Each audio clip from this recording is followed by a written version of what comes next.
I declare, I would like to tell the same joke, but louder. Natural 20, baby. Total was 24. Everyone in character and IRL loses their In character, I am high-fived and hoisted up to celebrate that great joke. The tabaxi puts their head down and sulks. Jesus. I change my alignment to evil. Hey, what's up everybody, SkyDieRay here. Today we need to capture the princess for Lord Bowser. Yeah, it's Mario themed for some reason. Anyway, how are you guys doing? Welcome to another DnDGreentext. Before jumping into the video, I wanna kindly ask you if you wanna smash the like button. I would really appreciate it. And yeah, thanks so much for taking the moment to do that. And with that being said, I hope you enjoyed the video. You don't need the class to play the role.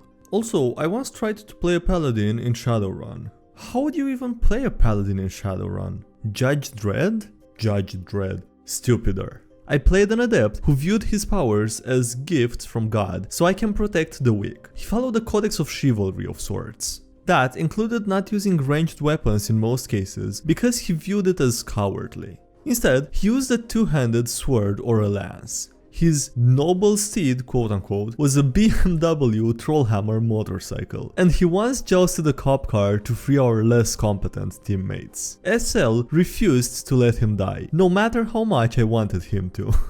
Just really like the concept here of a paladin that uses a BMW motorcycle. Magic chest of items. A treasure chest manifests into existence in front of your party. When opened, it contains one item per party member that might not be what they desire or wish for above all, but will help them on their journey.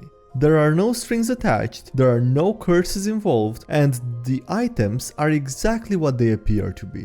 What do you imagine the item or items would be? Or choose for your party if you're the GM, and do you think that the party members would be able to use them to their full potential? Due to my players having issues with how they play, I might use this to expand their playstyles. For the Barbarian, he is min-maxed to be essentially unbeatable in combat, but insists on being the one to talk with NPCs on behalf of the party. I might give them a circlet that gives them a +1 charisma every 5 levels in order to assist with this. The Wizard claims to be a fire wizard, but has a fixation on healing.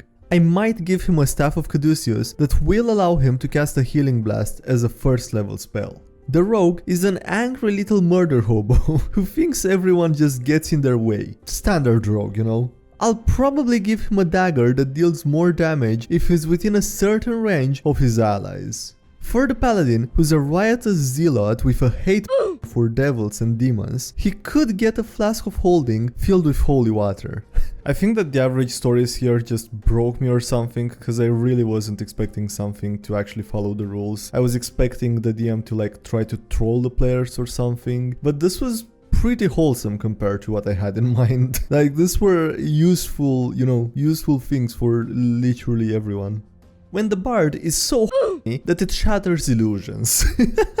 Yeah, here we go. Remember what I was talking about, because it was just a few seconds ago? Yeah, this is more in line with what usually goes on here. Not D&D 5th edition, but another high fantasy OGL game called Chronics of Bliss. Basically the French proxy of 3.5. Be me, Asimar Bard, chaotic good. Your classical, pretty and happy-go-lucky musician. Not me. Dwarf Barbarian, Half-Elf Druidess with her Simurgh pet, Human Knight and High Elf Forge Sword, a sort of artificer, all level 6. The concept of the campaign is that the continent where we are is invaded by a monstrous army of orcs, gnolls and giants, all manipulated in the shadows by the drows. The key to victory lies in the lost ancient elven capital, which a prophecy says that holds the secret to repelling the northern hordes. The problem is that we have no clue about the location of the lost city. The team is sent to find a legendary oracle whose only names and powers are known to us and who would apparently be able to help decipher the prophecy. Weeks of exploration follow. We finally find the magic tower where she apparently resides. It's a creepy place. There are not even any guards or traps and everything seems deserted. Except for some statues along the corridors that look a bit too realistic. Doubt.jpg. We eventually come across the room where the oracle is. The place is dark and we hear serpentine whistles coming from her direction and her silhouette is hidden. Medusa, alright? Mark me down as scared and At least, she does not look aggressive, for the moment. We explain to her the reason of our arrival, and she agrees to answer us in exchange for offerings. In that case, money. We ask her several questions, but something is wrong. The answers are still ultra vague and unhelpful, and there is even more whistling in the room. More importantly, we are running out of money. The team wants to withdraw temporarily and take some time to evaluate the situation and find what's wrong. Awful idea, that JPEG. Hey, can I ask her one last question first? What can go wrong? That JPEG. I managed to convince the knight to give me some coins, and he puts his trust in me. I ask her if she is single. Listen here, you little that JPEG. The sound of my bardic seduction is only covered by the facepalm of the artificer. I keep borrowing money from the rest of the team just to ask her for dates and talk about her life. She honestly doesn't know how to respond and starts to babble like a Japanese drama student. The already strange elements that we had noticed become more pronounced. Then she disappears. I cringed at her so much that I casted banishment. Turns out, the Medusa was actually a sort of hologram or illusion actioned by gnomes. Their job was to scare potential visitors away, since the real oracle doesn't want to deal with these damned adventurers and their 100 questions. Nosper the gnome was not mentally prepared to be hit on by a bard and panicked. They just decide to let us pass once we understand the situation. Cultural victory. God damn it, this was so stupid. Rip and tear. Be me, the DM. Be not me, the player who wanted to play a fiend warlock with all these occult themes. I was going to ask him to reflavor it because fiends don't exist in my world and he knows it. Idea.png. I gave him an ancient book with occult knowledge and the devil soul inside it. This sentient book was archetypically evil and was the source of warlock's powers. The player was happy, despite the fact that no one around him understood what a pentagram was. He even tried to summon demons a few times but failed. Can't summon somebody who doesn't exist. Duh. As the campaign progressed, the warlock became more and more obsessed with finding out what happened to the fiends. The party reached 14th level. The book told the warlock how to perform the Hurl Through Hell ritual. The warlock instantly stabbed himself and fell into the portal as the book screamed, "Wait, you're not supposed to!" A devastated landscape appeared before him. As he flew, he could see the traces of a long-lost civilization, caves and ruins of buildings, skeletons covered with sand, and somewhere on the horizon was the skull of a fallen titan. The warlock received 72 psychic damage from his journey and passed out from fear. After waking up, he demanded answers from the book and it finally spilled the beans. A very long time ago, a few gods got tired of hell's and created an ultimate war machine. Unstoppable and unbeatable, it was blazing with hatred for fiends, and eventually the hell was purged. And after its mission was completed, the gods sealed it somewhere on the material plane until they needed it once more. So basically I added the Doom guy to my campaign. The warlock lost his He completely changed his wardrobe, covered the symbol on his forehead with a bandana, and was afraid to even speak about his book, powers or fiends. I'm now gaslighting him by quietly playing the BFG division from time to time and saying that it's just his paranoia. He is about to derail the campaign because he wants to find Doomguy's tomb and make sure that nobody will awake him. I'll let him. Let's hope that there will be no quote-unquote accidental boss fights with a very angry demigod. P.S. Am I evil? Oh Jesus. That's a good question. Let me know in the comments if you think he's evil or not. I'm curious, you know, what the consensus is here. Lawful? Yes. Good? I'll let you think that. Be me. Relatively new DM.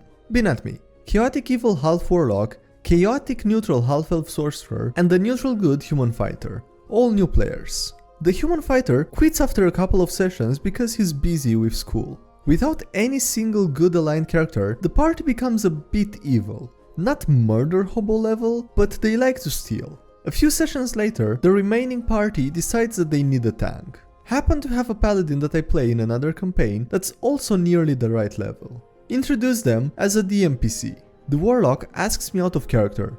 I bet he's lawful, isn't he? Yes. And I don't suppose he's like neutral? No, he isn't. Both players now believe that the paladin is lawful good, so they try to keep him away from their more chaotic and evil acts. My paladin is lawful evil and has vowed to never lie.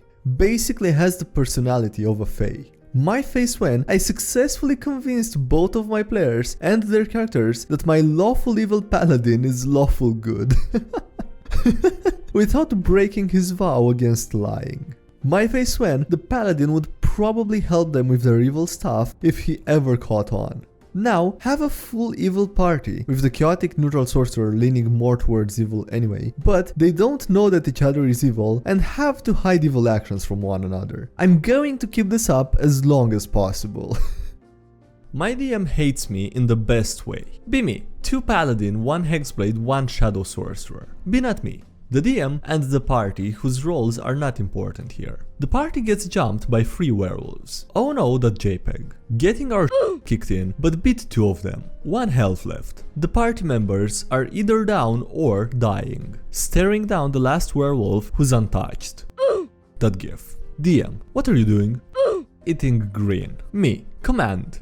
DM rolls a wisdom save, and it's a failure. What are you commanding it to do? Me. Revert. What? That JPEG?